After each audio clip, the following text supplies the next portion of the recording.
Okay, people will be joining us, but we may as well start on the dot because we've got a lot to talk about. But welcome everyone to the Rakali talk, organised by North Sydney Council's Bushland team. I'm Andrew Scott. I'm the Bush Care Officer, part of the Bushland team. We are responsible for managing the bushland with our community in this area. And I organised this talk because in recent times we've come across Rakali, who we don't know much about. So we were reaching out to some experts and enthusiasts to help educate us, so we know how to manage the environment in this area for these animals, and also to create some awareness in the community. So tonight, our guest speakers will be Geoff Williams. I just have a little bio for Geoff, and Geoff is representing the Australian Platypus Conservancy. He's helped to establish the Australian Platypus Conservancy in 1994. And has since conducted nearly 500 all-night platypus trapping surveys and been involved in various special studies of platypus and also Rakali, or the Australian water rat. Prior to his work with the APC, Geoff was director of Hillsville Sanctuary for 5 years, from 1988 to 1993, and before moving to Victoria, he was assistant director of Taronga Zoo from 1985 to 1988. Wow, I didn't know that, Geoff. We have Professor Peter Banks from Sydney University again. Peter recently, or just last year, helped us with the talk on bandicoots, which we're very grateful for. Peter, this is just a short bio I could find online, so please add to it if you feel it's not covered enough of your work. But Peter is Professor of Conservation and Biology at Sydney University.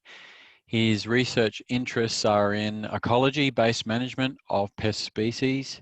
He has conducted field experiments on the impacts of invasive species such as foxes, rats, cats, and dogs in Australia, and invasive American mink in Finland. His approach is to understand the behavioural ecology processes in order to develop novel, non-invasive solutions to controlling the impacts of pest species. And I've also invited Corey Young to speak after the previous two guests. Corey is an independent wildlife carer in Tasmania, specialising in mammals and seabirds. And I came across Corey because he started a Rakali Awareness Day and Sightings Facebook group. Facebook is good for something. And I'll have, and Corey can share more about his work there and his enthusiasm for Rakalis. Myself, and I think we'll just hand straight over to Geoff. Would you like to share, Geoff? Yeah, fine. Okay. Andrew, before I do, I think there's people in the waiting room. Do you have to do something about letting them in, or? Okay. I will just see. Well, you can start. All right. Okay. Yep. All right. I'll go to share screen then and hope that we... Thanks. I'm afraid I'm by myself tonight running the Zoom meeting. I had hoped to have some help, but it worked out that I didn't. So, yeah, it mightn't run as well as had hoped. Okay, well, good evening. Just checking, everybody can see that's coming up okay as the picture of a Rakali? Yes? Yeah. Fine, okay, all right, well, give a shout if there's any problems. Okay, well, thank you for inviting me. What I'll be doing tonight is talking about a very special animal. Just to explain, the Australian Platypus Conservancy started in 1994. And when we first commenced platypus live trapping surveys around Melbourne, I guess we were a bit surprised to find that we were catching water rats. I guess we were really ignorant of the fact that this species was basically there in our waterways as well. And it really, to start with, caused us a bit of despondency because they've got these big, large teeth and used to chew holes in our nets. But as time went on, we realized that this was a really fascinating animal that the majority of the population knew nothing about them whatsoever, and really it was a species that needed putting on the agenda. So since then, we've been trying hard to develop awareness of this particular species. And I hope by the end of tonight's presentation, you'll get the message that this really is a very attractive animal that's just as deserving of our conservation efforts as is the platypus. Now, let me start by just clarifying a bit about the name that we use for this particular animal. On the left there in the blue letters, you'll see the scientific name for the species, Hydromis chrysogaster. And basically that translates Hydromis, something like water mouse or water rodent, and chrysogaster, yellow-bellied or golden-bellied. And you can see from the picture there, I guess, why it gets that name, although you need to be a bit careful because, as I'll explain later on, they're not all necessarily that colour.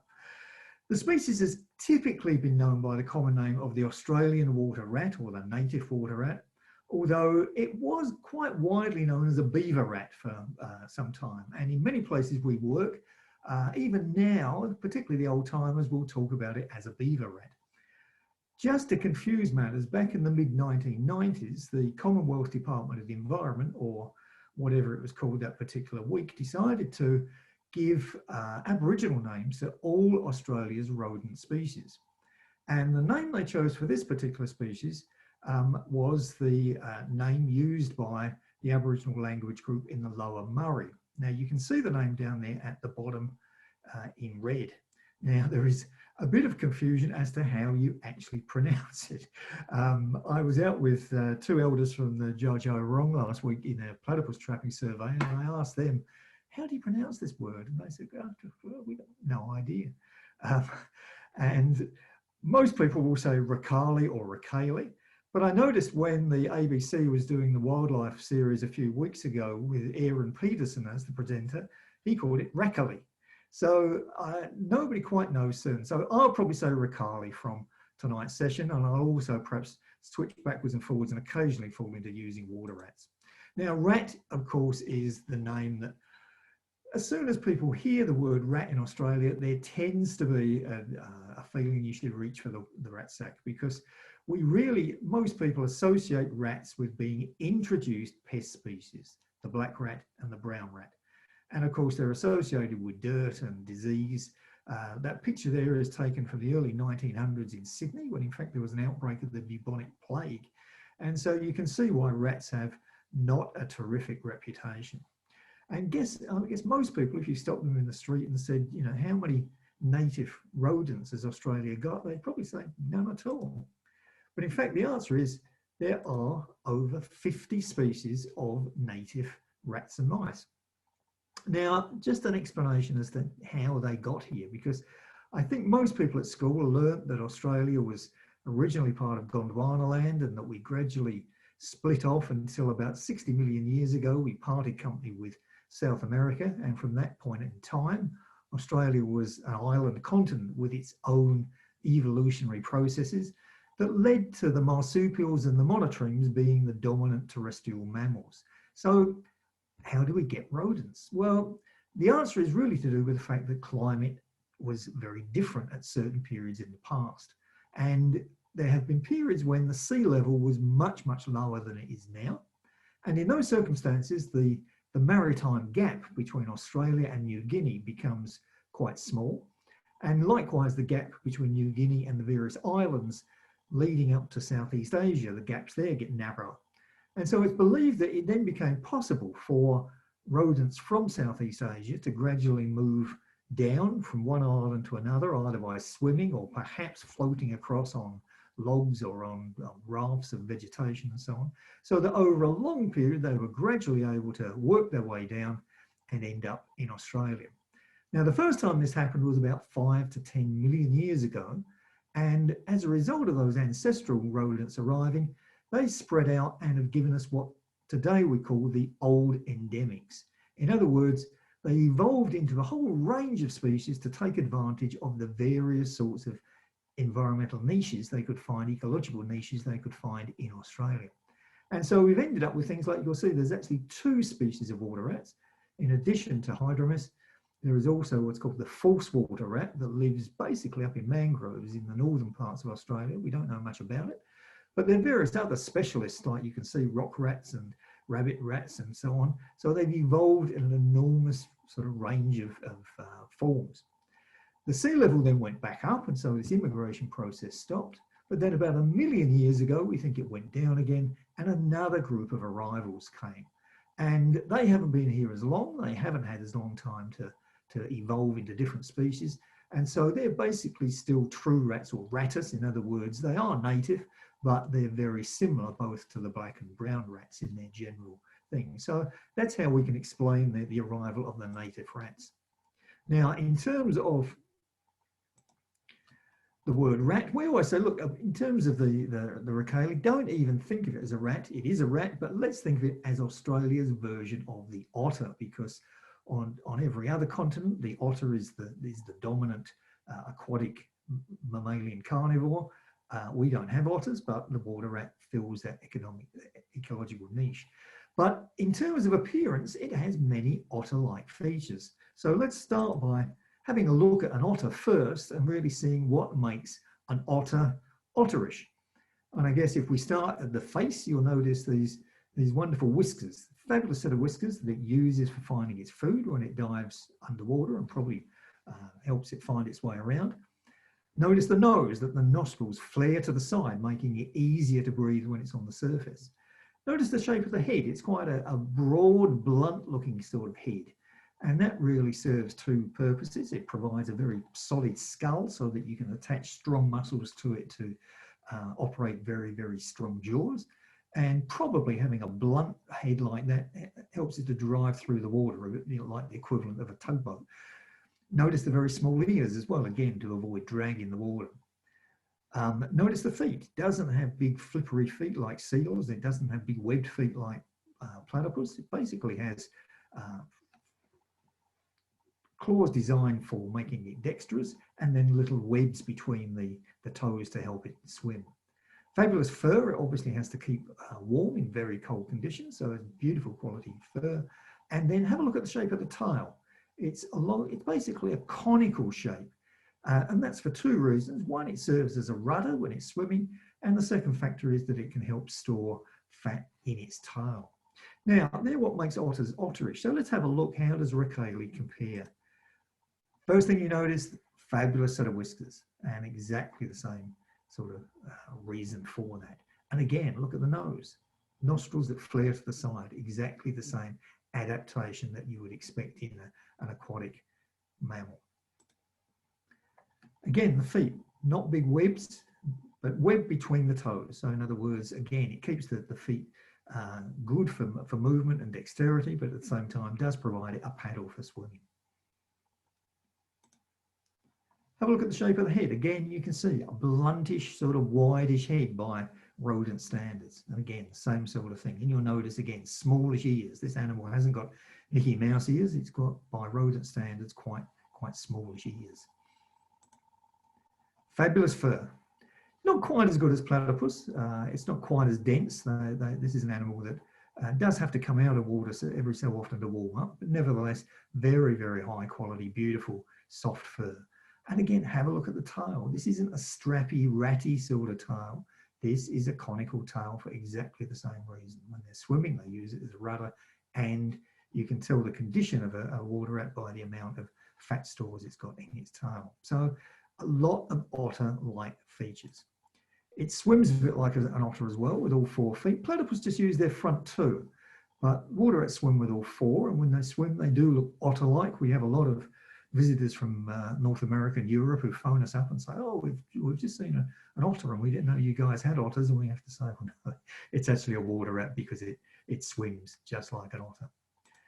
There's something that's even more otterish that we've only just come to be able to confirm.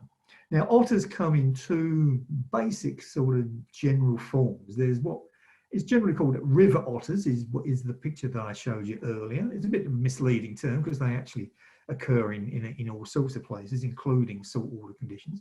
But the otters you saw earlier are one form. And then there is also a very different sort of otter called a sea otter, which is a bigger animal that's almost totally aquatic. It very, very rarely comes out on land. And the thing about sea otters is they are famous for feeding in the water when they're laying on their back. And in the top right-hand corner there, you can see a classic sea otter. That's what they do. They lay on their back and use their chest as a sort of table for their food. Now, a few years ago, people started telling us they'd seen water rats doing exactly the same thing. And we, I guess, you know, poo-pooed the idea a bit because it was generally believed that water rats didn't feed in the water very much at all, that they typically came to a spot on land to feed, and they create little sort of feeding tables where they take their food back to. And so we tended to think this was a bit of a myth. And so finally, after about 3 or 4 years ago, somebody sent us a sequence of pictures, and this is the culmination of the sequence, where it shows the water rat deliberately rolling over on its back and then floating there eating its food. And so it's doing exactly what sea otters do. And just to show you another example of this, I just love this picture because this one just looks so happy when he's chewing away at a fish, or he looks as though he's smoking a cigar. I think that he's having a great time. So they do, in fact, feed in the water. And I think it's a good example of how citizen science can often come up with observations that perhaps the professional biologists miss. And it really is an incentive for people to get out there and try and have a look at what's going on with animals in the wild. It's a fairly big animal for a rat. Just the sort of, this graph here shows a comparison between platypus and water rats in terms of weight. The platypus, males, females, and then the water rats on the right. And you can see that a male water rat is pretty much the same size as a female platypus. So they do overlap in size. It's thought that probably the maximum weight of a Rakali is about 1.5 kilos. Although not that many have actually been weighed in the wild, and I've seen some in the wild that I would swear are probably getting on to 2 kilos or so. So they can get big by rodent standards. I said earlier they're called Chrysogaster, meaning yellow-bellied or golden-bellied, but in fact they actually come in quite a few colour forms. And back in the 19th century, they were regarded as separate species. So for a long time, they were regarded as different sort of animals. Even into the 20th century, they were regarded as subspecies. And then in about the 1980s, it was decided that no, there weren't even subspecies. They were all just basically colour morphs. So that even in the same population, you could have different colours that interbred. Now that we are getting more and more ability to analyse DNA and so on, we're now going back to the idea that there are in fact different subspecies of this animal. And I think at the last count, I think it was being suggested there's perhaps as many as 8 or perhaps even more, and it's going up all the time because obviously with DNA analysis these days you can split. And it depends whether you're a splitter or a lumper when it comes to taxonomy. But nevertheless, so there are these different colour forms, and therefore you can't just assume that because it hasn't got the golden colour that it's not a water rat. The key identifier is the white tip to the tail. Now the interesting thing is it varies quite significantly as to how much of the tail is white. And as far as I know, nobody has ever really been able to do a proper study to try and get an average. And Peter, when he talks, might be able to throw some light on it that I can't throw on. You'll see there that the one on the top left there, about 50% of the tail is white. And then it gradually goes down in the ones on the top right and bottom left. And then you can see the one in the bottom right there has only got a tiny, tiny little white tip to the tail. And in fact, during platypus fieldwork, we've actually handled 2 Rakali that have had no white on their tail at all. So it does vary a lot. My own gut feeling is it's probably averages round about the sort of 40% mark. But nevertheless, that's the identifying feature. There's not many other species you can really mistake them for beyond ringtail possums that are probably not going to overlap too much, although they can a bit, and so you do have to be a bit careful. But normally they're fairly easy to identify by this particular feature. In terms of their lifestyle, this is really a live fast, die young sort of species, a typical rodent, in other words. They probably don't live much beyond the 3-year mark, typically. They mature fairly early. They are sexually mature at about 4 months, but they probably don't breed until they're 8 months. They have a very short gestation period of about 34 days, again, typically rodent-like. They can have up to 5 litters per year, it's believed, but that's probably unusual. It's felt that probably in the wild they have 2 litters, and usually it's believed about 3 to 4 offspring. And again, that's a bit on the low side by the rodent standard. So as I said, it's a species that can be a bit boom and bust. When conditions are right, they probably breed up fairly quickly, but then obviously if they hit hard times, then reproduction is one of the first things that goes down. In terms of what they eat, this is a very wide-ranging generalist. It's got a big pair of teeth and therefore can take on fairly big prey items. You'll see in the top left there that fish, they can take on very large fish. There is some evidence that they have a preference for introduced fish as opposed to native species, so they will take big trout, carp, for example. They will eat a wide range of aquatic invertebrates and crustaceans and so on, yabbies. So to a certain extent, they're in direct competition with platypus for food. They will eat, they are ferocious hunters, and the one in the top right there is probably a bit difficult to quite work out what they're in that picture, but if you can work it out, it's a Rakali has got a chestnut teal, grabbed it by the neck. There's plenty of records of these guys attacking ducks, grabbing them and dragging them underwater till they kill them. And so they are ferocious hunters. In fact, somebody once told me at a talk in Bendigo, in Ballarat, in central Victoria, they'd actually observed one of these guys attacking a black swan and trying to drag it underwater. So they are very ambitious hunters. They will take a variety of small mammals as well. And they're very good at scavenging. In the picture on the bottom left there, it's taken from a YouTube clip that I recommend people having a look at.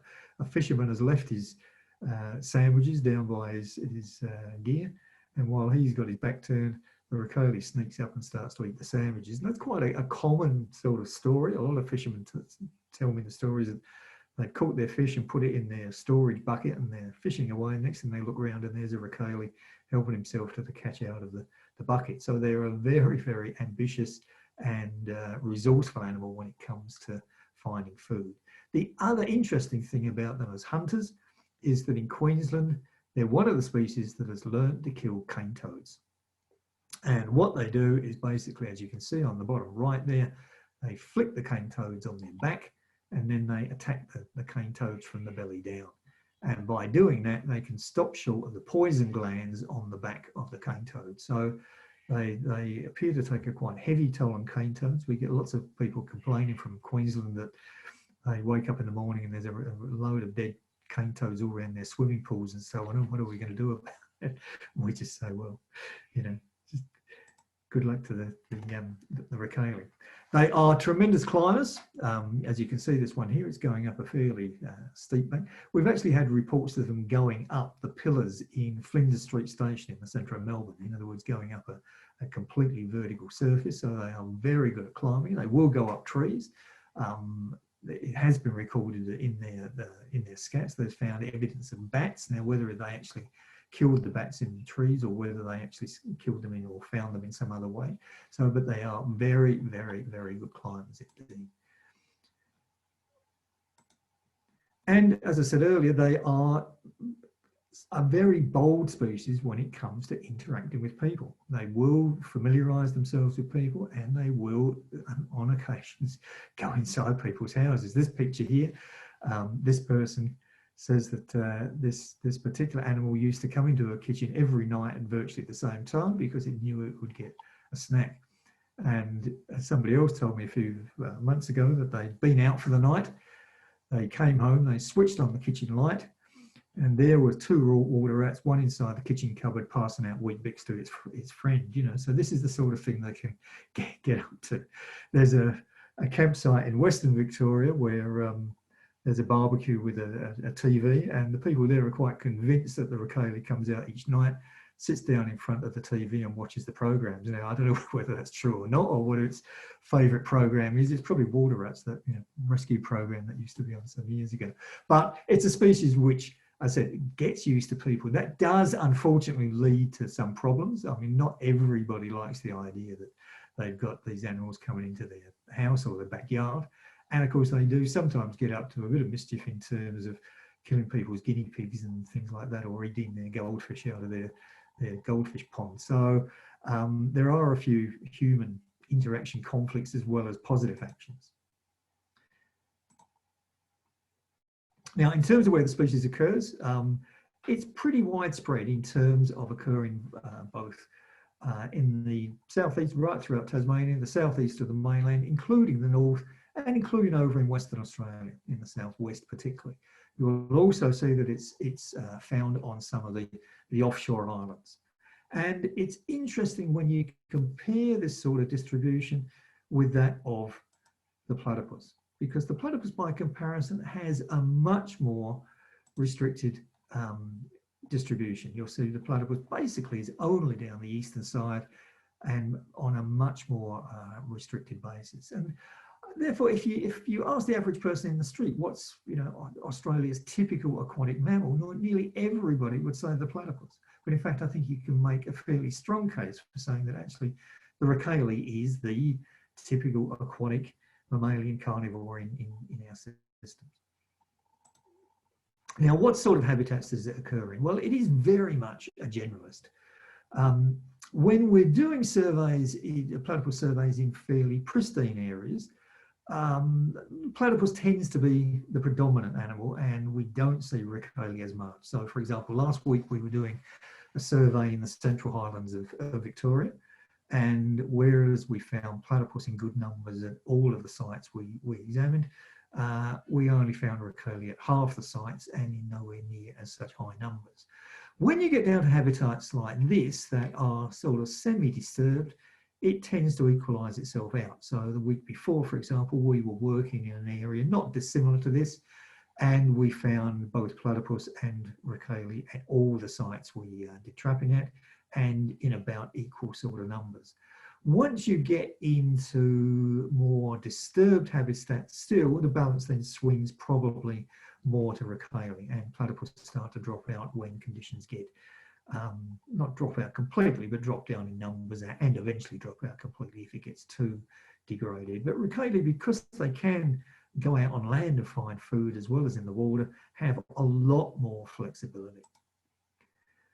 Rakali have also done traditionally in irrigation districts. Whenever these big irrigation channels and the various irrigation ponds have been built, until recently, this was a very, very happy hunting ground for them, and they used to occur in very high numbers. Not so much now for reasons I'll explain a bit later on.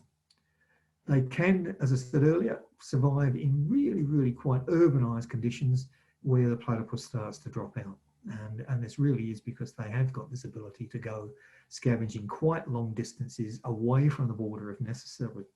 I was down on Richmond Station in the centre of Melbourne not that long ago, and there under platform 7 was a Rakali living quite happily a good kilometre away from the Yarra, living on the scraps it was picking up from the commuters. So they've got a lot of ability to work in urban areas that other species haven't.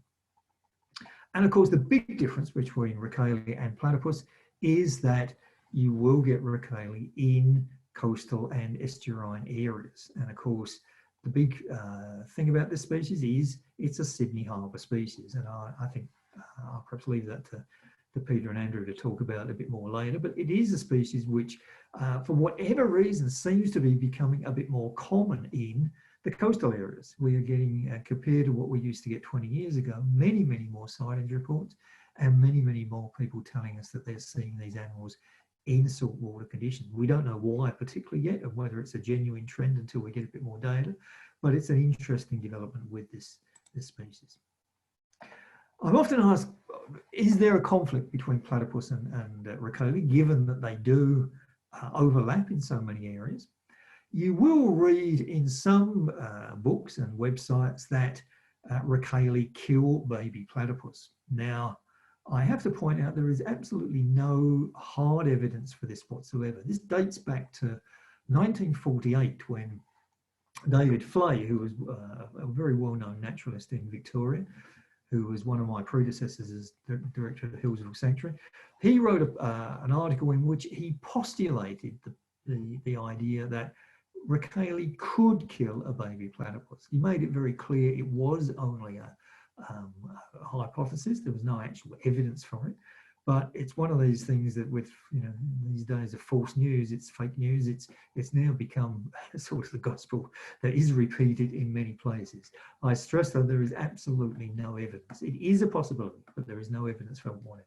What we do see in a lot of areas where we have the two species is that the platypus, when we examine them, will often have little sort of healed scar notches on their tails, on the tips of their tails. Now, we don't know for certain, but what we think is happening is the Rakali give them little nips to perhaps drive them out of their territory. They see them as competitors for food, and so they're really just saying, giving them a little bite and saying, go away, go away, go away. We'd always assumed that if there was genuine aggression between the two species, that the Rakali would clearly always come out on top, because Rakali, as I said earlier, is a very, very fierce hunter and has got these really, really quite alarming set of teeth.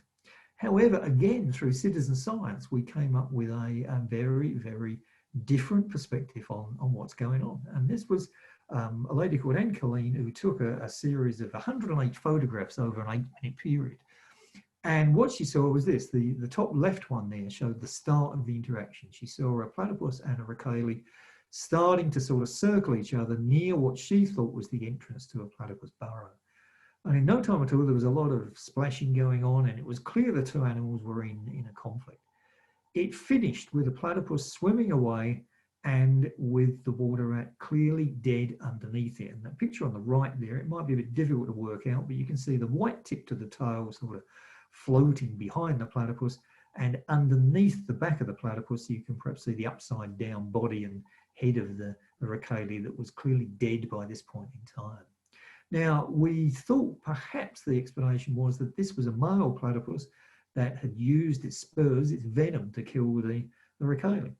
But in fact, because Anne had also taken a lot of photos of some platypus mating just a few days before, and the female had a very distinctive scar pattern on its bill, which in fact is exactly the scar pattern that this animal has got here. So we actually knew that this was a female platypus. So it wasn't venom involved.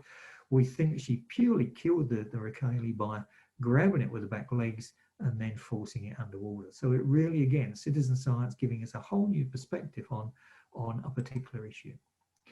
Now, Rakali, I said earlier, you will see them often coming out to feed on these platforms. They will often have favoured spots they go to, and in addition, they will come out and warm up quite often because they are not quite as good at maintaining their body temperature as platypus. The other thing, therefore, that often happens is you do see traces of them around in a way that you don't see traces of platypus. And here is a good example of what their footprints look like. You can see their little webbed feet leaving the footprints and the tail drag mark behind it. And then typically what you often get is these fragments of food. In this case, it's obviously a shrimp or a yabby that's been crunched up by the Rakali. And so sometimes you get these little feeding tables or feeding platforms where you get these little piles of scraps of various things and mussel shells and things like that. So you can sometimes tell the animals have been around by their signs.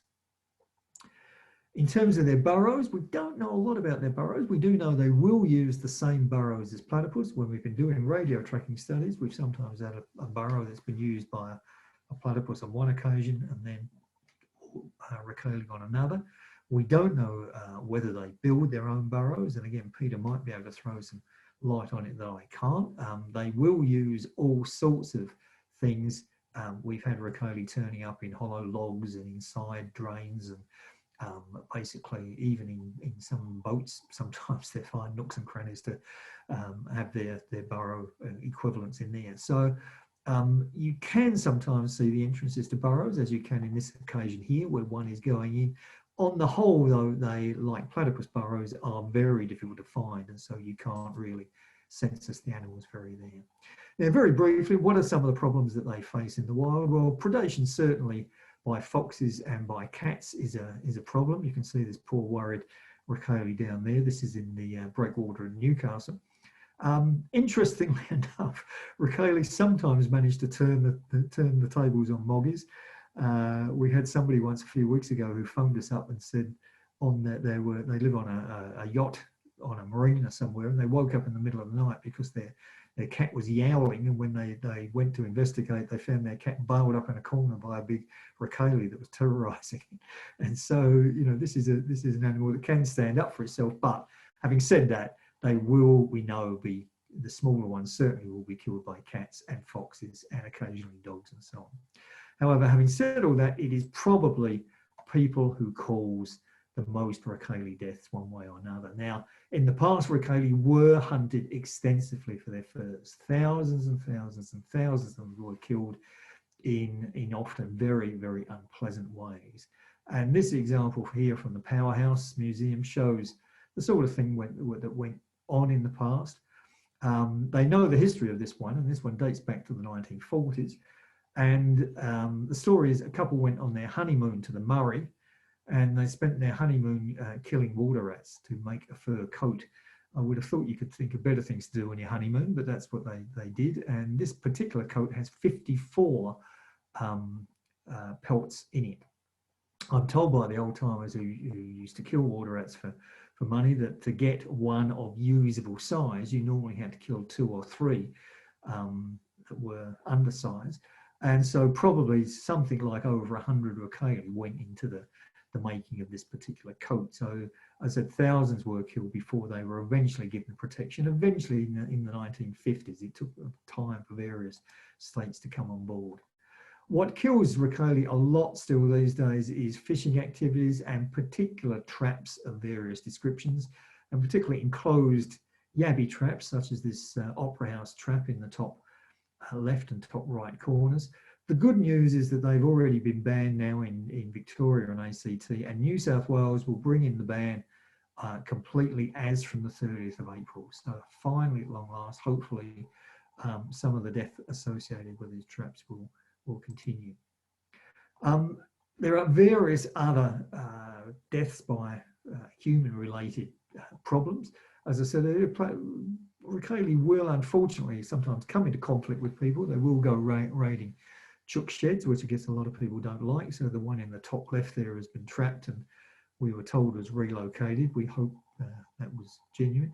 The one in the top right there is, again, an example of the sort of peculiar things that can happen to them. This is a chlorine filter on somebody's swimming pool that the Rakali managed to get itself trapped inside. But I think it also shows that probably they will easily go inside some of the bait stations that people put out for ordinary rats. And so we suspect a lot of Rakali get killed as a result of inadvertent poisoning, or perhaps even deliberate poisoning, because the picture on the bottom, again, unfortunately shows the ignorance of some people, because this one had been deliberately shot. And again, whether it's just ignorance, that people don't understand that this is a native species, or that you know, they are doing it just deliberately. And in terms of the species itself, just the fact, again, we don't take it into account in many of the management issues. And I guess just because I think there is just not an awareness that even occurs. And so I mentioned earlier, one of the big strongholds of this species used to be in the irrigation districts. But about 10 or so years ago, there was a real trend started to line the irrigation channel with plastic to try and reduce seepage. And as a consequence, we think there's been a real crash in Rakali numbers in the irrigation channels as a result of them becoming very, very sterile plastic deserts, as opposed to that used to be quite functional habitats. In terms of positives that can be done for the species, It's a good thing now that in many of our rivers we're starting to get better environmental flows, because again, this is a species that, like platypus, is going to be ultimately dependent on water.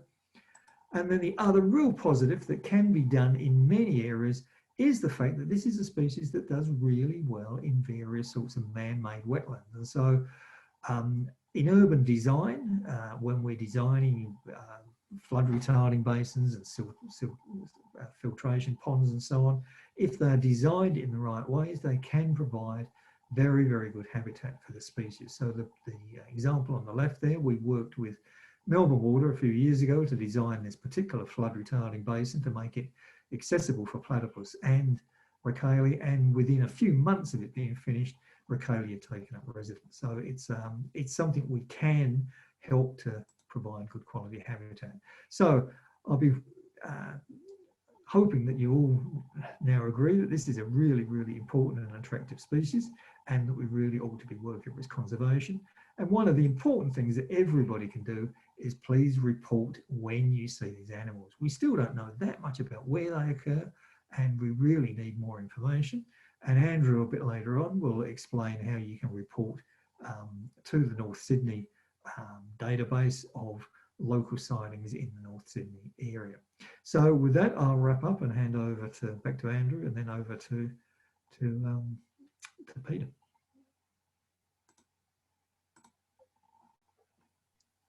Oh, thanks, Geoff. That was so interesting. I've what I forgot to share with to say to all our guests was that you can in the chat you can ask questions, and depending on how much time we've got, Geoff and Peter and Corey can try to answer those. And I'll just hand over to Peter so we don't waste any more of our time. Peter, Professor Peter Banks from Sydney University. Thanks, Andrew, and thanks, Geoff. That was a great talk. Really good. I learned quite a lot, because I am by no means any expert on water rats, and I'm sorry I'm going to disappoint you, Geoff, about some of those bits about its natural history. I'm really new. I don't know that much about them, but what I'm going to talk about is some work we've done in Sydney Harbour, I guess, where we've been looking at perhaps where they are and what they might be doing. So I learnt a lot from your talk, particularly some of those observations of them foraging on their back and climbing. That might explain some of the things that I've got to talk about. I'll just share my screen, and hopefully everyone can see that all right. Just maximize it. Yeah, so this project really was a citizen science project that was initiated with Earthwatch a number of years ago, where we were just trying to work out what are the mammals that are in Sydney Harbour. And we started to get a bit of a focus, particularly on the Rakali and how they might be interacting with the introduced rats, which we have around Sydney. Yeah, so like Geoff said, we've got lots of native rodents. 25% of our native mammals are rodents. I'll give another push for them, Geoff. We've got, a quarter of our mammal species are rodents. Most people. Well, do we just lose you, Peter? We introduce rats. Yeah.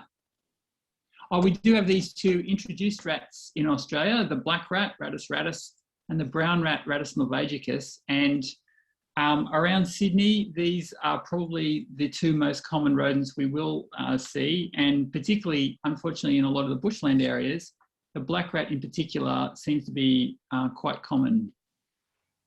That was not always the case, though. Around Sydney, we did once have the bush rat, which is the rat there on the left. That's a drawing done by Darwin's naturalists when the group were travelling over the Blue Mountains, and they spotted this funny looking rat, and hadn't actually been described to science yet, but it is actually the native bush rat, Rattus fuscipes, which is one of the new endemics that Geoff spoke about that came here about 1 million years ago, or at least its relatives.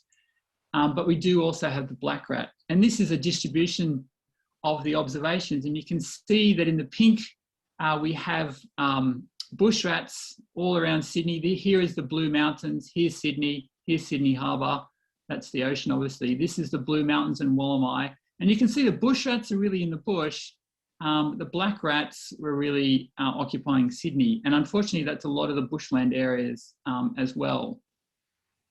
We wondered what happened to the bush rats. Why did they disappear? We actually think that it was one of the big pandemics we had in the very early part of the 20th century when the plague got to Sydney, and Sydney went on a rat killing frenzy because we knew that it was rats that were part of the link of causing the plague.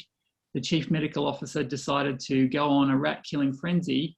And so this is the picture that Geoff showed before. But unfortunately, the bush rats, we think, probably got caught in that, because what you can see in this dead pile of rats that people were bringing in to collect the bounty on rats are some native rats, and including, unfortunately, down in the front picture there, the hero of our story today, which is the Rakali. So we actually think that this sort of persecution of rats had an impact on the native bush rats, and potentially also the Rakali, but it probably didn't do that much about the black rats. So this is a story about Rakali, and I will get to Rakali soon. Why do we worry about these introduced black rats? Well, they do novel things like climb trees, whereas the native bush rats that are around, they don't. They carry rat lungworm, which the native rats don't seem to carry. They carry a different type of rat lungworm, and this rat lungworm does kill pets, kids, and probably wildlife as well. And they're, of course, a reservoir. So we probably don't want black rats around. And I know that there was a question in the chat about what can we do about these black rats, and we don't want to control, if we don't want to impact on Rakali. And that's the kind of thing we were looking at in this story. Black rats are everywhere, but as Geoff said, water rats are everywhere too. And what's interesting in this is that the Rakali is a really big rodent. And what happens between really big rodents and really smaller rodents is the big rodents beat up the little rodents. And so we wanted to know, really, was this potentially happening around Sydney? Were there water rats around? We'd had anecdotal accounts of them, and potentially were they playing this role? I can skip through this a bit. And this does link to some good sound science. The idea that native species can block invasive species, it's called the biotic resistance hypothesis. And so what we were trying to do in this research is try and understand whether or not the Rakali might be actually having a negative impact on these introduced rats. Because as I said, big rats bash up little rats. It doesn't really matter what study you look at. It's called, in the science terms, interference competition. It's well known. This is a study, for example, from Finland, where you've got little things called bank voles living with big things called field voles, which are twice their size. And if you do some experiments and remove the big ones, the little ones increase in numbers. So it's really some really good science behind this general idea. And we were wondering, may this be playing out in Sydney Harbour?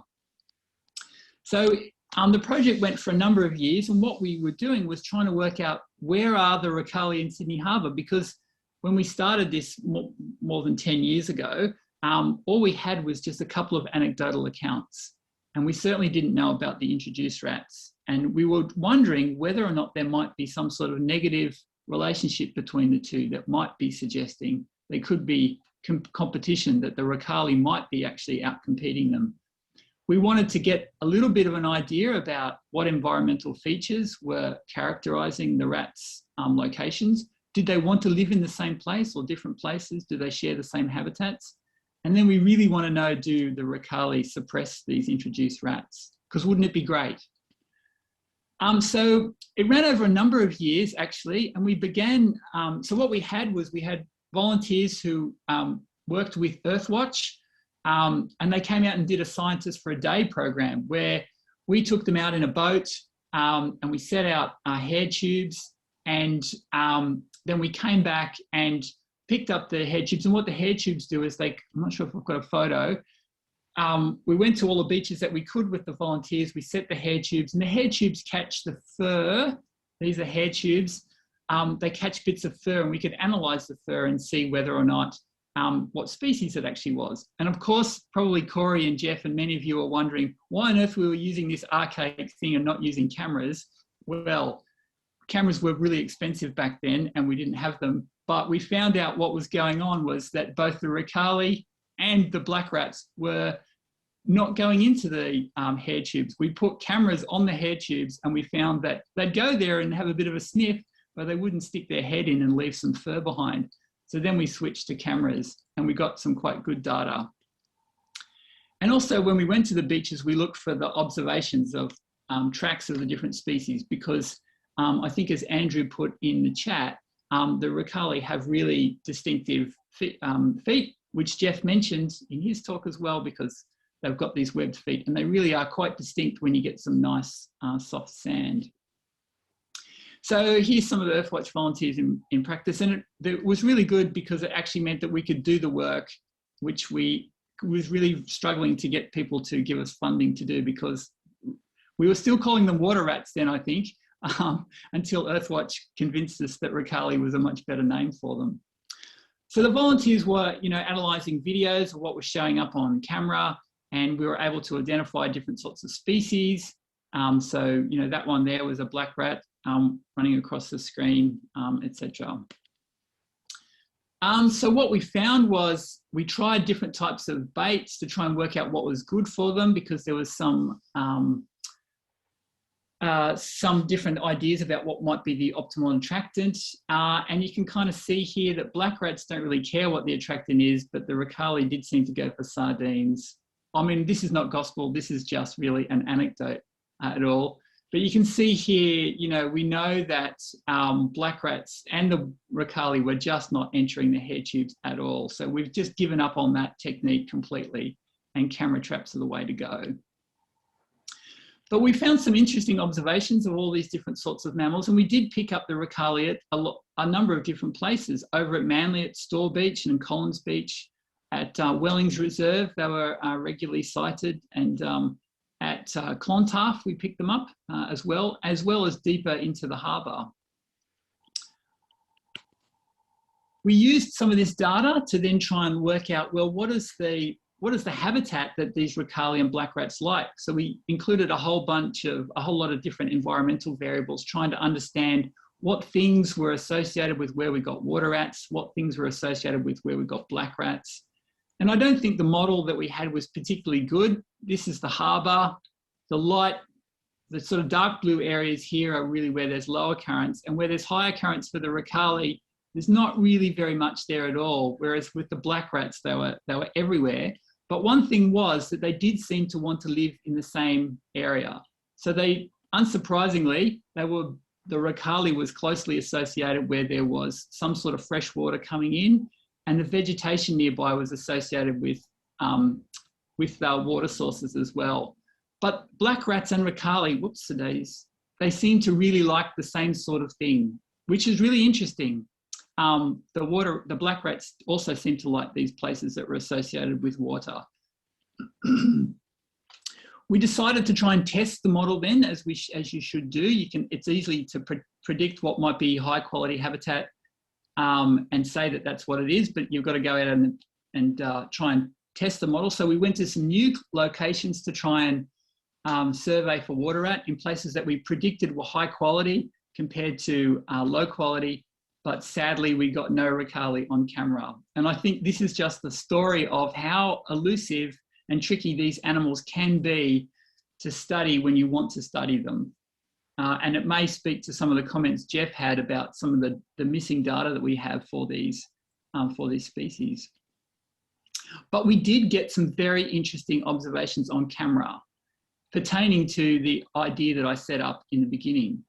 So what we have here in the beginning here, is a black rat. I'll play the video in a sec. There's a black rat inspecting one of our odor points, and you might just see in the background here a couple of little eyes. So I'll just play the video and watch what happens. So here's the black rat having a sniff, having a good old sniff, thinking that there's a nice bit of food here. Shall I count it down? 3, 2, 1, off you go. So that was a Rakali chasing after a black rat. So we were really excited to get this observation, because it was kind of what we'd predicted and what we'd seen from other systems. Rakali, the big carnivorous, about 3-4 times the size of a black rat, was showing these types of aggressive interactions. And oops, you don't want to see it again. And when we looked at doing a correlation, it's a particular type of regression type analysis, looking at where you got water rats. So here where you got high numbers of water rat visitations on camera, and here where you got low, and down the bottom here is where you got low black rat visitation, and here where you got high black rat visitation. What we saw was that where you have high water rat activity in that area, we tended to get very low black rat activity.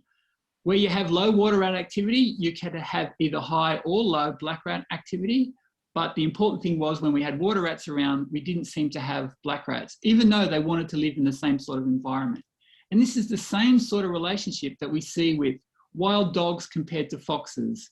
The same idea that dogs, prevent the activity of foxes is what we were seeing in terms of water rat activity, potentially deterring black rats. We also wondered, well, do black rats, are they sniffing out these Rakali? Because they're olfactory animals.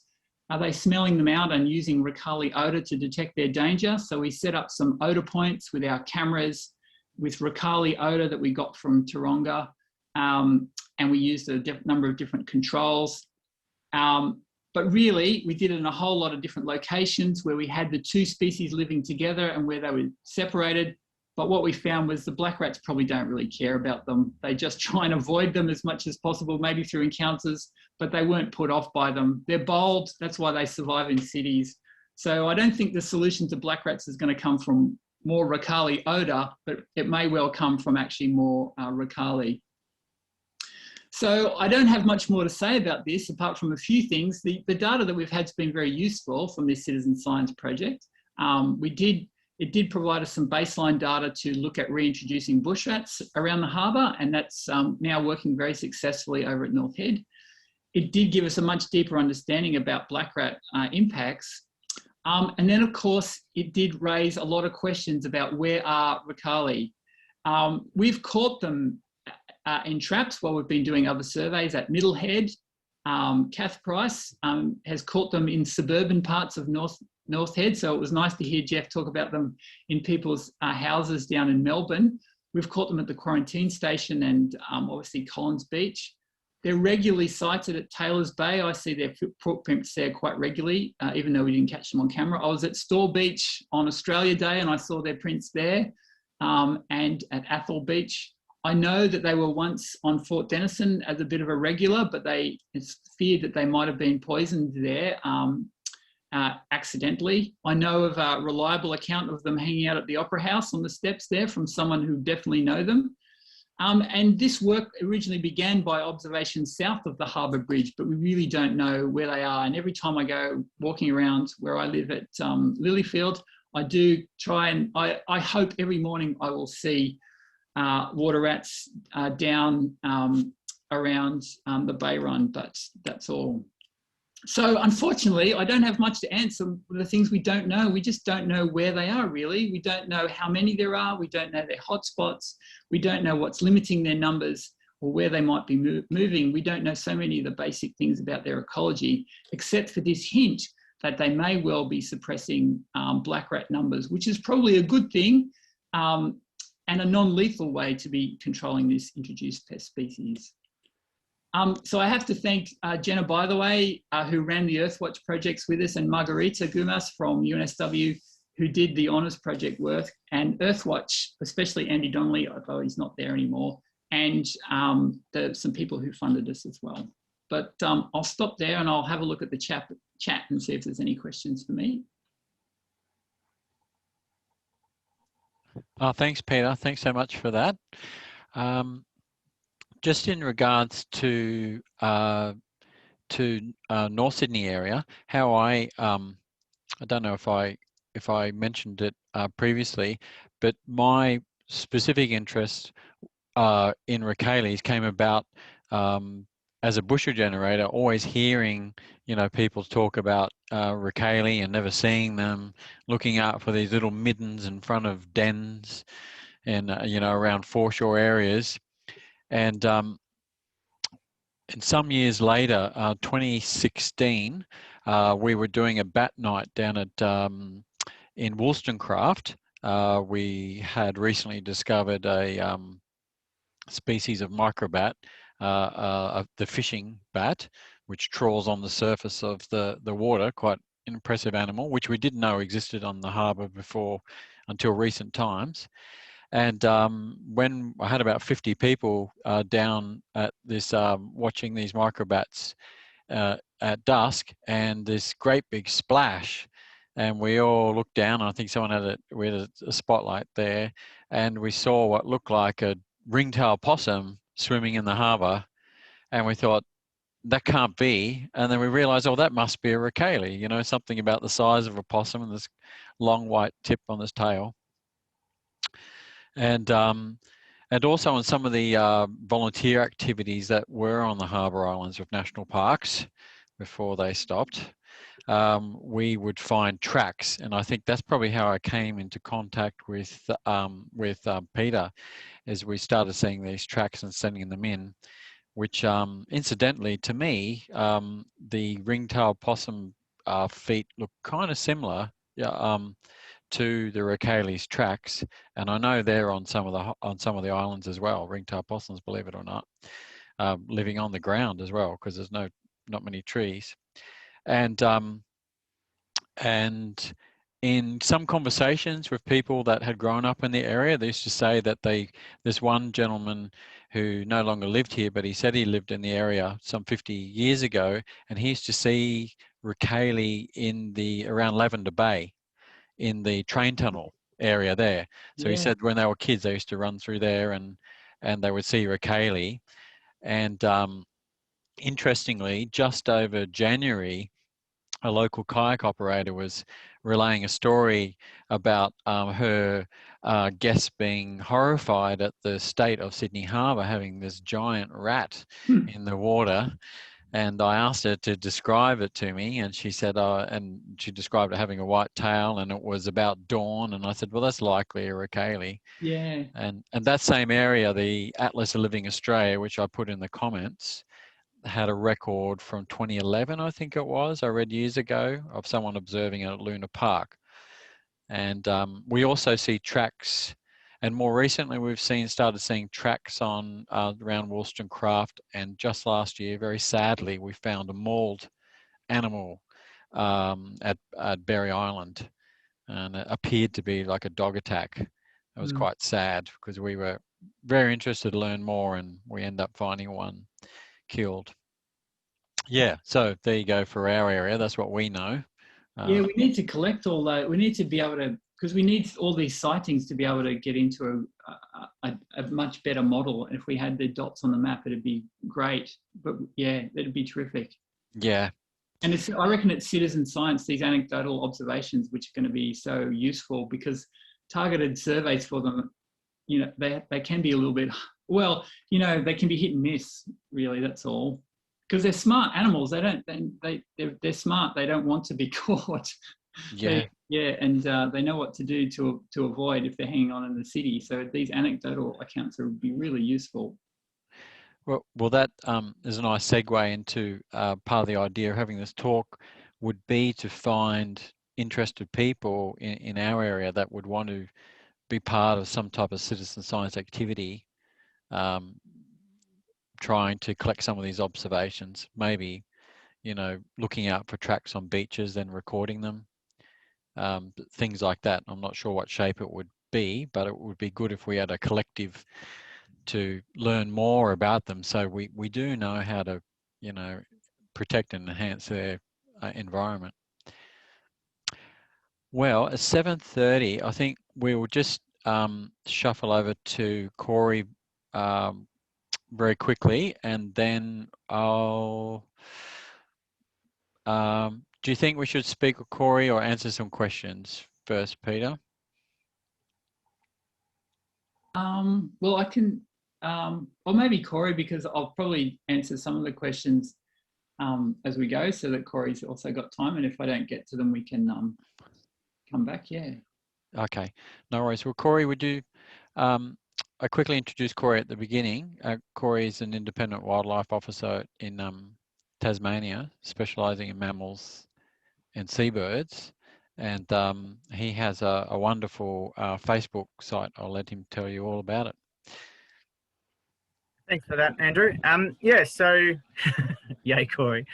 Just was reading the comments as we go there. So, obviously, I have just posted the link to the Facebook page, which is Rakali Awareness Day and Sightings Facebook page. So, I think I've got about 10 requests in the last 5 minutes to join that.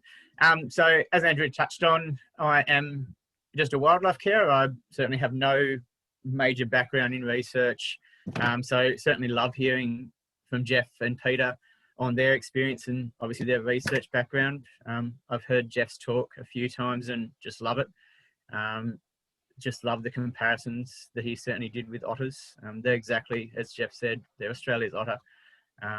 Everyone seems to love otters, so that's certainly a thing to get people to sort of separate from the dirty sewer rat, which some people still seem to think when they see a Rakali.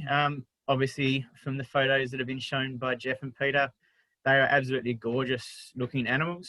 I'm very lucky down here in Tasmania. We have probably the most golden belly of the Australian water rat. And with, if anyone has read Karen Betnick's PhD study, she mentions the fact that the more golden belly tends to be the more aggressive species. So, well, it's not aggressive species, sorry, it's not the right word, but the more aggressive animals are certainly the ones that have the most golden belly. So Andrew asked me to come on and talk about my experience with caring for Rakali. I've been fortunate enough to be thrown in the deep end with a Rakali a number of years ago with a little old girl called Granny Ratty. Some of you may have heard of her if you've joined the page or followed my posts. Basically, just reading a few comments from people there. Yeah, no, awesome. So yeah, basically Granny came into care after coming from the Save the Tasmanian Devil program's breeding facility up at Cressy in northern Tasmania. So basically that's on the South Esk River. So she would have been a river water rat. I've personally found that in caring for these guys, it's very important to find out where they're from and what their wild diet would be in that area. When Granny came into care, she had no interest in seafood. She wouldn't touch a lot of the things I was offering her as far as, I guess, sea fish were going, as far as sardines and all that sort, but she certainly had a huge interest in yabbies and the things she would be, and freshwater crayfish, as well as trout and the things she was finding in those rivers. So certainly very important to, I guess, be looking at what habitat they've come from. As far as their care goes, it all depends on the age of the animal you're having in care. Raising Rakali pups is something I have had minor experience with, but talking to various organisations, particularly those that have raised the black-footed tree rat, there's been a big push to move from kitten milk to Wombaroo puppy milk. I'm not getting into the milk debate. Those wildlife carers that are on here will know that the milk debate is a touchy subject as far as wildlife carers go, but unless you're going to add stuff to the other formulas like Divetalac and the other sort of milks, then they're just not adequate to provide the protein required for a carnivorous mammal. So I deal with marsupials a lot, so I probably will stuff up by saying marsupial rather than mammal. If anyone wants to comment in there if I'm talking too fast, I know I tend to do that, so feel free to tell me to slow down. But yeah, so with the Rakali pups, we're looking at, a Wombaroo puppy milk. We are feeding them via syringe with a syringe teat initially when they first come into care. Thank you, Jules. So yeah, that's what they're initially being fed. I have found the ones that I have had have actually been disturbed from the den where the mum's passed away, or if they've been washed out in a flood, so they've actually been eyes open. So we'd love to see a setup too. If I'll talk about setups in a second, Peter. Yeah. But yeah, So yeah, basically, when they first come into care, I keep them like I would with most animals that come into care. So we're looking at a small orphan tub. As everyone can be aware, we're dealing with rodents, so they do chew through a fair amount of pretty much anything they'll chew through. So you're looking at nice, smooth plastic. Anything they can get their teeth in, they will pretty much chew through. So I always use the big plastic crates that you get from the discount stores. I don't know what you guys have on the mainland. We have a shop called the Reject Shop or Shiploads, and they have some awesome big orphan crates. They're about 1 metre long, so they're actually great. They provide little houses for them, and I set them up in there. If they're small, we're going for a heat pad. If we're looking at something eyes open, certainly doesn't require heat at all. So just on a low setting so they can get away from it and get closer to it if they need to. And from there, then I move them into the larger crate where they actually have access to moving in and out of that tub. Just a nice little nesting box, really, and then they can forage along. Every single one of mine, I provide a sand end and a compost mulch end, where they can certainly have the 2 different habitats. They can take the nesting material from the mulch end and drag it into the nest. So you're giving them that option. And as far as that goes, once they're lapping, they're great. When they first come in, maybe we're looking at, 10 days old when their eyes are opened. Pretty much a syringe teat. Most of the time we'll get them lapping within a few days. And then, yeah, you just provide that lapping bowl of milk 3 to 4 times a day, depending on their age. Certainly as wildlife carers, anyone who has raised anything, we're looking at between 15 to 20% of body weight for these guys to gain sufficient weight. There's no point feeding less than that. They're a high maintenance animal. They require large volumes of food to keep them going. Even as far as if you look at the husbandry manuals for Rakali, you're looking at 170 grams of food a day for an adult animal. So it's a decent amount of food when you're looking at something that may be, in some cases, 700 grams, even up to 1 kilo, as Geoff was saying, sometimes up to 2 kilos. So we are looking at a substantial amount of food. With my young ones, I will sort of slowly introduce easy to digest food. There's no point going straight for red meat.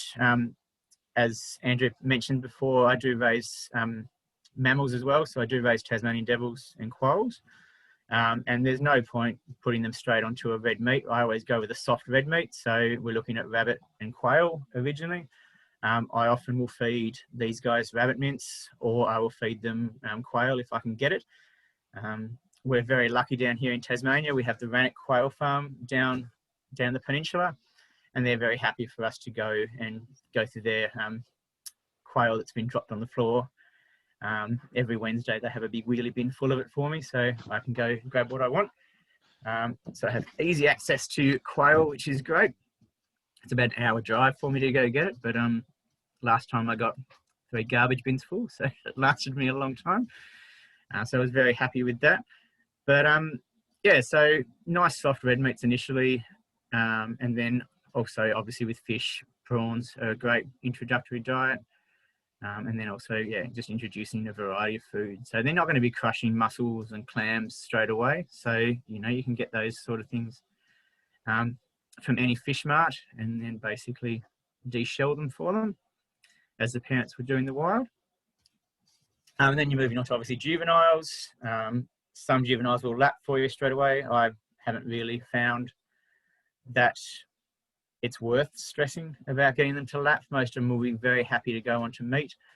And yeah, as far as adults and juveniles go, I feed a varied diet. I found every Rakali water rat loves prawns. Straight to Woolies or any fish mart getting king prawns. It's a big staple. As Andrew mentioned, I raise seabirds, so I've always got sardines, mackerel, pilchards and stuff in the fridge. So always certainly shoving some of those in there. If you can get them, I don't want to upset anybody on the page, but if I can do some non-native duck rescue, I will certainly answer to those and use the baby ducklings for food for my Rakali. Obviously, they are euthanized. It's illegal in Australia unless you put things towards an animal ethics committee to feed live food. I know some wildlife parks and zoos have done this in the past with live fish for certain species, but it's certainly not something that I do. And then, yeah, once they are big enough to go outside, I set up a small aviary. So my smallest aviary is 3 meters by 2 meters by 1.8 high, which is what I tend to put them in initially. And I normally, like the inside orphan tub, I have half mulch, half sand. And in the sand end, I dig in a small clamshell pool. So everyone knows those standard clamshell pools. Put one of those in there, dig it into the ground, and obviously provide some branches for the Rakali to get in and out of. We don't want any drowned animals. Just like you would if you're in the wild and trying to provide water for wild animals on your property. You're always putting sticks and rocks in there so the animals can get out easy without any risk of drowning. I should have mentioned too, when I have the orphan tub inside, I actually use a cat litter tray for water initially. So they do have a pre-introduction to a pool to swim in and wash themselves prior to actually going out to the aviary where they have the larger clamshell pool. Basically, once outside, yeah, standard food. We want to try and get them out as fast as possible. We don't want to keep these animals in captivity. As anyone who has worked with placental mammals, they do imprint very quickly. So we don't want to be overly handling these animals. We don't want to be spending time with them. It's literally in there, clean, get out. I clean my pools once a day. It's just easy. If you have a filter system, yep, that's awesome. So you actually can clean them probably once a week then. But certainly when it comes to the clamshell pool, just flush it out, give it a scrub, refill that with fresh water. I'll answer Andrew, and Andrew has just asked, how can people help with my work? At the end of the day, I'm just a wildlife carer. So I actually am in the process of getting a proper logo for Rakali Awareness Day. So hopefully down the track, we will be doing a bit more stuff as far as promotion goes for the species. I would love to see, yes, and I don't really intend to make money off it, but yeah, just enough money to cover the cost, but some t-shirts and stuff so people can certainly get the name out there a bit more. As far as help with my stuff, I just love hearing from you guys about your sightings and what you've seen. Any information is great information. As I said, I am just a wildlife carer, so I try and do a lot of research by following all the posts and stuff that I can find on them, any news articles and stuff, but obviously I do miss them sometimes. Marissa Parrott's been great with her stuff of late. She's been doing some awesome stuff out of Zoos Victoria, so yeah, any research you can throw my way, I certainly appreciate. Always learning. But yeah, we as far as that help goes, yeah, at the end of the day, not really wanting to go too far. I bet you better to put help towards people like Geoff and Peter, who with the citizen science projects and trying to promote that way. That's the best way to do. As has been previously mentioned, obviously the Rakali Awareness Day page is Rakali Awareness Day and sightings. But if everyone can report their sightings to people like Geoff, and Andrew posted a link before with the ALA, so if those sort of things can be great to share awareness. Yeah, that's great, Corey. Well, I think we've just got 10 minutes to go, so why don't we see if Peter and Geoff can pick out some of those questions in the long list of conversation there to answer, and we'll try to wrap up about time. Thanks, Corey. Thank you.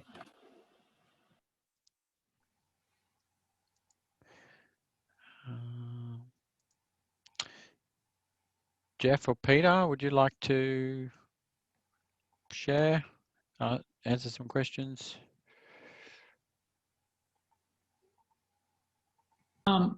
Yeah, well, there was a comment from Jules there about just a lack of awareness of them.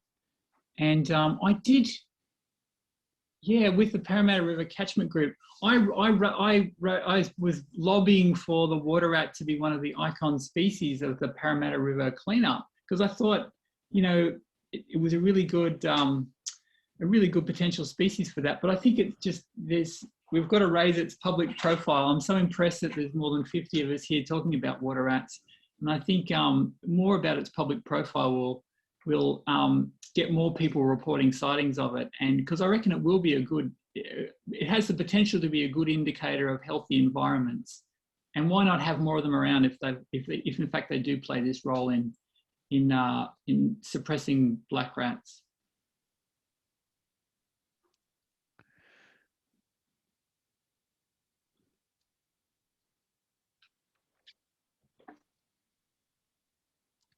Oh, yeah, cool. Yeah. Have you got another one you want to answer? Oh, no, just Jill, I think she's also lobbied for the water rat to be one of the icons of the Parramatta River cleanup. But oh, that sounds great. I'm not sure we lost out to which species we lost out to, but it was nowhere near as cool as a water rat, in my opinion. Sorry, Rakali. I love rats in general, so I don't mind calling them rats, but I understand not many people would have seen them as rats, but yeah. Yeah. And Andrew, would it be better rather than try and find where the questions are? I mean, is it feasible to unmute everybody now and let people ask questions if they want 10 minutes, or is that easy to do or not? Well, we could. Well, I think people will be talking over each other, so okay, it won't fine. work. Right. Yeah. Yep. All right. We've only really got about 5 minutes left, so maybe just scan through those a little. If someone's really desperately wants their question answered, just repost it at the end here. I did have one myself when you were talking about habitat requirements, like when you were doing that revegetation project. What sort of things did you include for Rakali habitat? What do they prefer there? In general terms, we would say they're very similar to platypus in terms of the generalities. I mean, basically, both species are very much dependent on bank stability along rivers and creeks because they need areas for burrows. So therefore, both bank stabilisation through physical stabilisation if necessary, but certainly by the planting of trees and shrubs. I think often in revegetation, we get sort of hung up on planting trees and fail to recognise that getting a good shrub covering and even necessary overhanging grasses along banks, along waterways is quite important in terms of not just stability, but also providing, making it a bit more difficult for predators like foxes and so on to get down to the water level. So that's certainly one key issue, is making certain that revegetation has that sort of complexity to it and the way it's gone. In terms of the other sort of factors, one of the key factors we found when we were designing, pool type systems was having a depth in the pool systems themselves of varying depths, because there's a lot of tendency to build drainage ponds and settling basins and retarding basins into just sort of, deep storages. Whereas what we found with both platypus and Rakali is what you need is a sort of layered approach or a stepped approach, so that you get a lot of different depths that the animals can exploit, because that not only gives a sort of range of different sort of aquatic invertebrates that develop at different levels and that sort of thing, and whatever. And so again, it's making certain the actual substrate is complex enough to attract both species in. So typically what both species seem to like is depths of about between 1 and 3 meters. They will use shallower and they will use deeper, but 1 to 3 is the sort of general aim that we found successful in the projects we've undertaken. So they're just some of the factors. There's a lead-on question from that just there about what particular shrubs should they plant for central tablelands, New South Wales. Wow. Okay. All right. Look, we always say the same thing on this one, really. I mean, it's whatever is the best shrubs for your area. I mean, we very much emphasise that you should be basically looking at what is there naturally, and they're the things that you duplicate. because I mean, if they do well in your area, then that's really what you should be aiming for. It doesn't, you know, there's no magic bullet as the particular type of shrub, except that what you're looking for is two things. One is ideally density in terms of sort of, you know, spiky shrubby things that help keep predators like foxes out. But more importantly, what we found is that sort of shrubs that overhang the water and even grasses that do so are very important, because what both Platypus and Rakali want when they first come in the burrows is some, I guess, hiding space to first stick their head out and see what's going on. They don't want to come out into a bare space where a cat or a dog or a fox is going to jump on them. So things that are naturally droopy on the ground level plantings is also something we suggest is worth looking at. Since I've got the opportunity, I asked a question previously: what can land managers do about not impacting Rakali while having the responsibility for controlling black rat populations? Okay, I'll let Peter answer that, shall I? Peter, do you want to do it? Yeah, well, it's a really good question. I mean, the size thing is one. Those standard bait stations are a worry. You know, well, like over at North Head, they're using reintroductions of bush rats, and they are effectively stopping the black rats from reinvading. So remove the black rats, and then put the bush rats in, and that they don't really come back in anywhere near the same numbers. I would have said previously put the bait stations up trees, but now Geoff's told me how he sees them climb. I don't want to say that anymore. You know, using smaller things, I suppose, might be the go, but then you worry about the smaller Rakali, I suppose. Yeah, I'll have to think. I'll think about that. I will think about it and see what the option might be. I might go for these natural things. Like I said in my response, more Rakali is what we probably want. if it holds, more of them, and then let them do the control work, or reintroduce other things. That sort of restoration approach. But I'll have to, you know, I think that's probably what we need, some work about how the two different things might use devices differently. It's a good question. Well, I think we'll go. I was going to say, as far as controlling introduced rodents, just like we worry about with birds of prey and stuff consuming poisoned mice and rats, we can certainly use multi-dose poisons, which are actually better for the environment and don't actually cause animals to die the moment they do consume a poisoned rodent. The actual toxin has to build up in the rodent system before it actually takes it out. And the beauty of those toxins is, those poisons, is the fact they do take them back to their nest and actually normally kill the whole nest rather than just individual rodents. So it is certainly one way of controlling them. Obviously, as Peter was saying, the natural methods are so much better, but that is certainly an option. Well, I think I might wrap up there. I just want everyone to know that if I haven't made a mistake, I've recorded this presentation, so you'll be able to share this, and having all your names I book into Eventbrite. At a later date during the year, I intend to set up a try to start some sort of citizen science project, hopefully with the guidance of some ecologists in our area, and I'll invite people to participate. Potentially maybe Geoff or Peter or Corey might want to be able to answer some of these other questions at a later date as well. Well, I'd just like to thank Geoff and Peter and Corey for your time. That's fantastic. I certainly learnt a lot more about Rakali, and I'm really enthusiastic about it. I really encourage everyone to follow Corey's Facebook site. I was just reading the Rakali Awareness Day from February 18, that post there. That was brilliant, and had some great ideas how we can help Rakali. And to follow the APC as well, because they do. They've got their own newsletter about Platypus and Rakali, and it's just the best. And I'd just like to and thanks guys for your help. It was really interesting. For having us. Yeah, thanks a lot for the opportunity. Thank you, Andrew. Yes, enjoyed it very much. Thank you. All right, everyone. I'll see you later. Have a good night. Okay, see you.